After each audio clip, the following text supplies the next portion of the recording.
with the check-in. It's been a little while since I recorded. Let's see, what do I want to talk about today? I don't really have a specific thing in mind. Just have been really going in, doing some work. Had a couple things I realized, well, quite a bit of things I realized and released. Please excuse the background. My son is watching TV. Gotta keep him occupied while I do these videos. But I did a lot of inner child healing since we've last, since we last talked, so we're gonna keep it with that. Since we've last talked, since we last spoke, I realized I had a lot of trauma that I hadn't dealt with regarding death, violent death, so to speak. I've done so much since I've done this video, but yeah, I went in one night, and I don't. Sometimes when I start these meditations, it seems like they don't even connect with what comes up. But I had realized that when I was in 7th grade, I had an older brother. I have an older brother. He had some friends, and they were pretty close. We saw them every day. They used to stay with us pretty much every day, all day.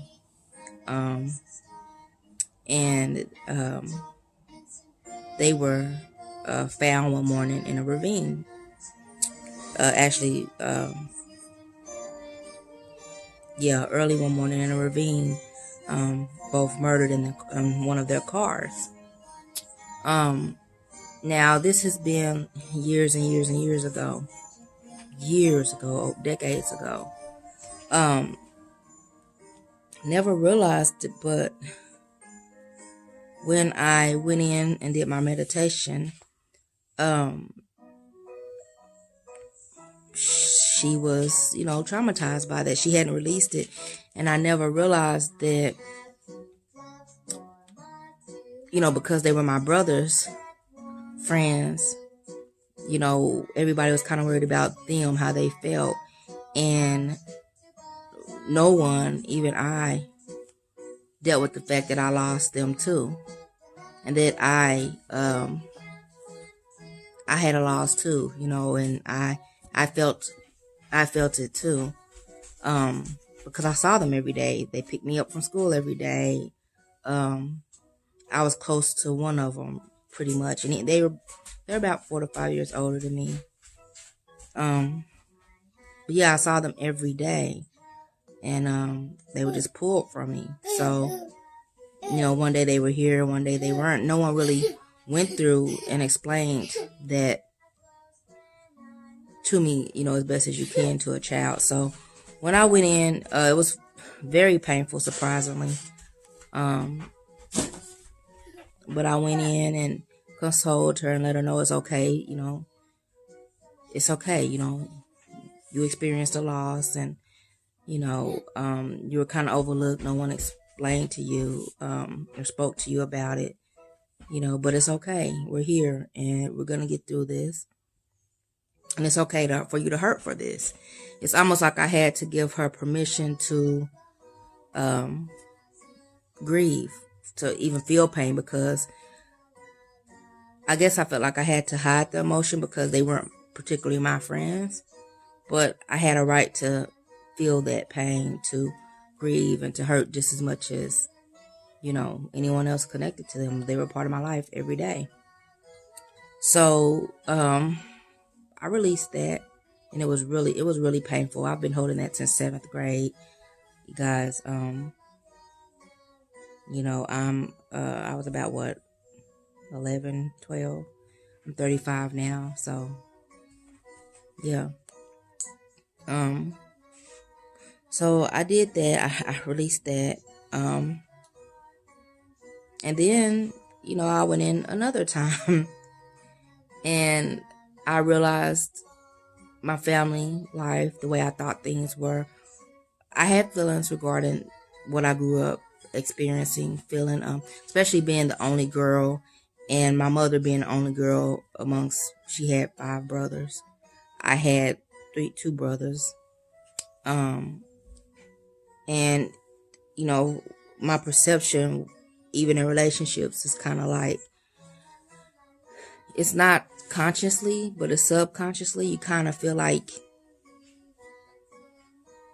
the man completes your life, or especially in my community, they kind of, you're made by who you have, what he has, what he does. Does he marry you, how he treats you, what you accomplish as far as a relationship. Even in 2019, I know women think we've advanced so much. It's 2019, but yeah, you still have those kind of programming, behind us. But yeah, I realized that I was kind of looking up to the man, kind of, to a certain extent. I can't explain it. But it happens that was my upbringing, basically. The men were more important. The men was known to be, have dominion. If you're coming from any church background, men have dominion. They lead their heads, blah, blah, blah. And even subconsciously in my family, I think they were kind of put on that pedestal. They were given kind of, how would I say it? They were given this priority, but none of the responsibility. And I grew up not with the women not being prioritized. The women weren't revered and treated, special. The women did it all, but they weren't special. No one really, now you'll get those moments of, oh, I'm thankful for her, blah, blah, but you didn't really get the tenderness that, being known that you're precious, I had one uncle, my youngest uncle, actually, that let me know, hey, you're precious. And,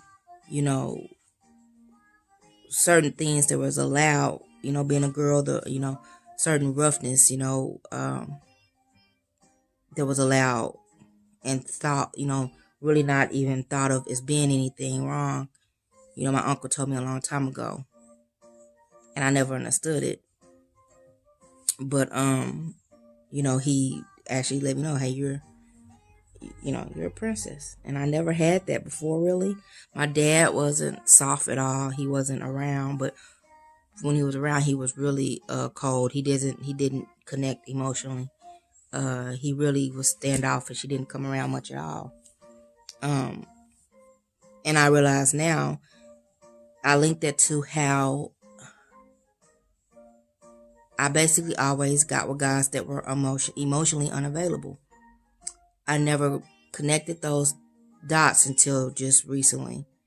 I thought of them, even particularly as, my twin, my flame, being different than the other guys. Like, they all were different. I thought, I had guys that were kind of like wanting to be like, attached, clingy, daily, see them daily, soulmate-ish types. And then, so I wasn't connecting that they were still alike. They were still emotionally unavailable.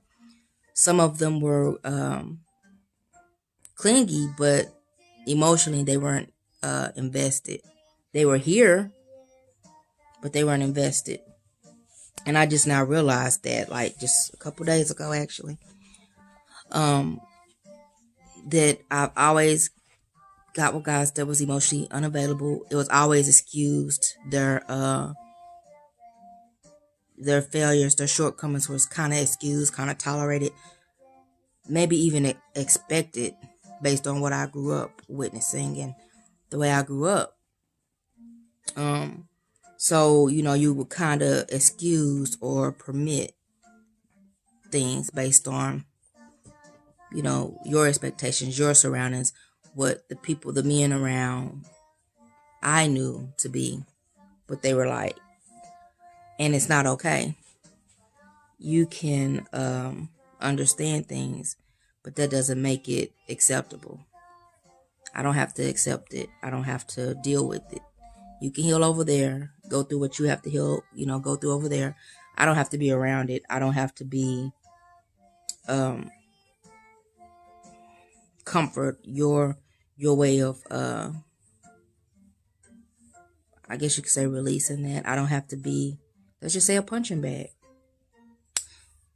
So I realized that, it's okay to, hey, I can accept what you're going through and understand where it's coming from, but that doesn't mean I have to be subject to it.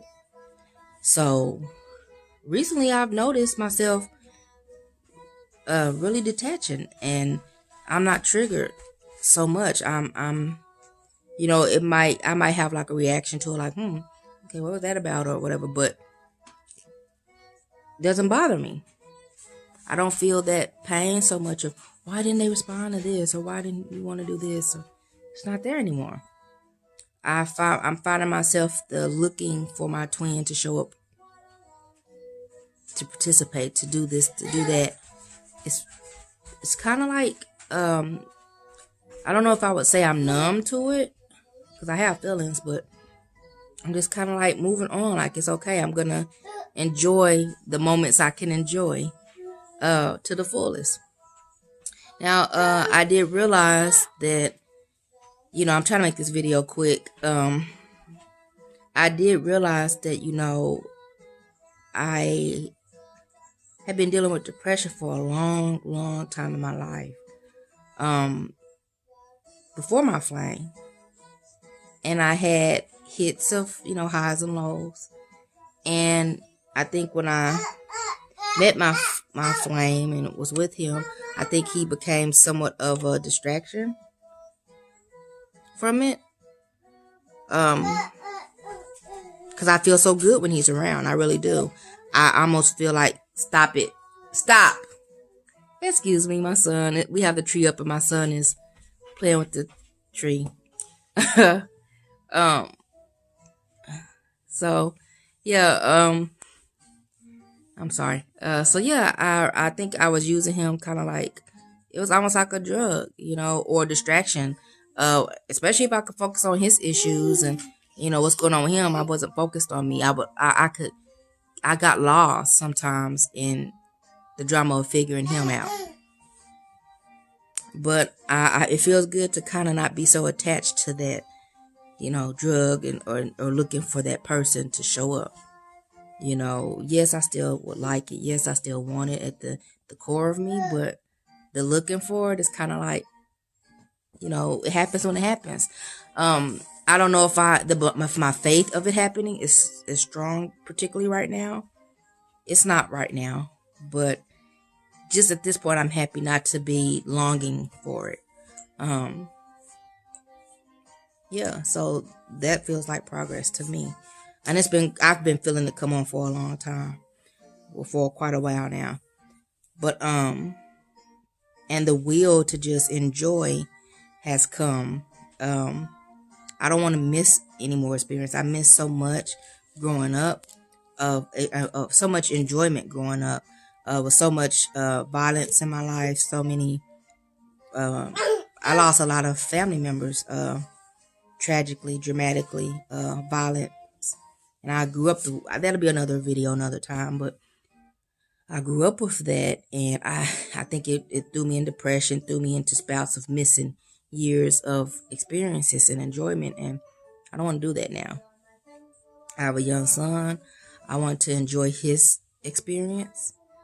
I don't want to miss that behind someone, so I'm so happy to be kind of digging in and reaching for myself, pulling myself out, kind of.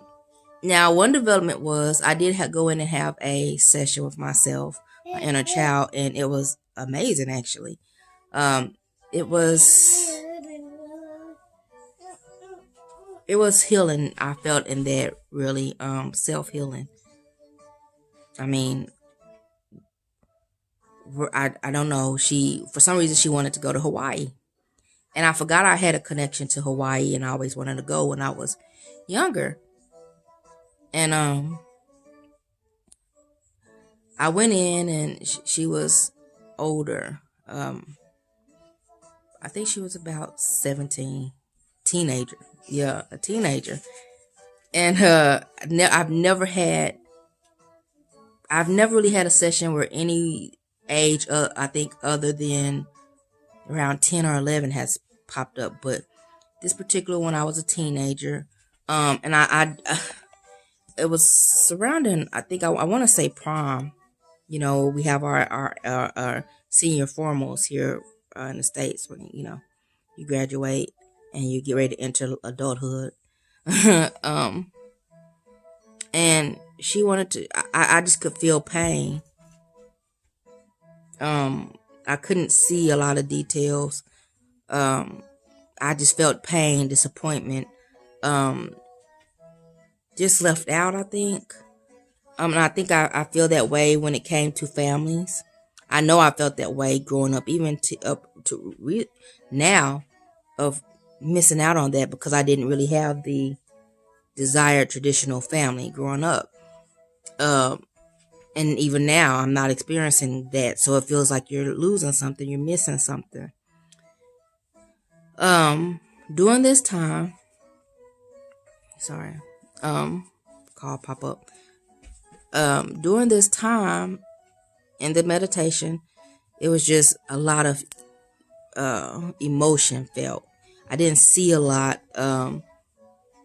She just told me basically she was hurting, that feeling so, cheated, left out. This pain is I could, a lot of times I can feel emotion more than specific details. I feel the emotion of my inner child, the drama, the turmoil.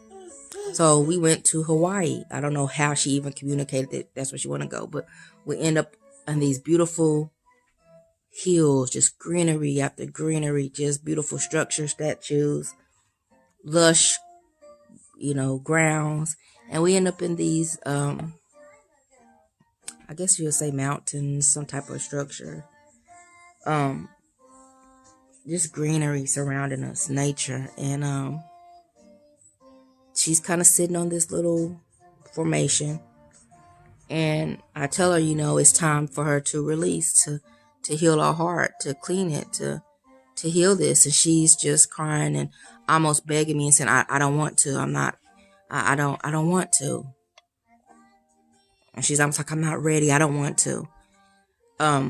And I think that has been a shield over the years to, shield yourself, to harden yourself.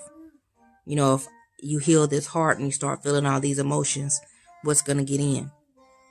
So, but I told her, it's time. You have to heal. You have to heal your heart. So in the meditation, my eyes are closed. I tell her to close her eyes and I'm telling her, just trust me. Do you trust me? And so she closed her eyes. We took our hands, her hand on my heart, my hand on her heart. And, it was just like a light, a yellowish light beaming. You could just see it around the hand imprint, like on each other's chest. And I could feel it's almost like I could see and feel this murkiness, this haze, different kind of grays and browns kind of just lifting. And I felt it even in my meditation. And the tears just overflowed, just almost breathtaking. I think it was a hard cry to the point you can't even produce enough tears for this. But it was just releasing. And stop Zayden.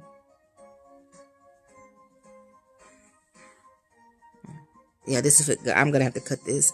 So yeah, it's just been a lot of that, a lot of realization, a lot of even some adult healing, me realizing how I got with the person I got with, the people I got with, and why I accepted some of the things. But what I've noticed now is that it's okay for me to admit that something bothered me, something hurt me, and for me to, I can accept people, I can let you out the hook, but also I can let it also be known in a way that that's not acceptable. You know, I used to would just kind of wash things under the. I wouldn't even mention when someone did something most of the time, unless I really got to a high level of pissed, being pissed. So let's just say highest level of passivity. Make that word up. But yeah, I wouldn't even really mention it. But now I'm noticing that. Okay, I have a naked baby running around here. Get your diaper on. Okay, I'm gonna have to cut this short. But yes, I realized that I can tell people gently, like, no, that's not acceptable. I'm not gonna deal with that. And that's what I've been doing. And it's like you find yourself kind of doesn't even feel, this feel foreign to me. This doesn't feel, but yeah.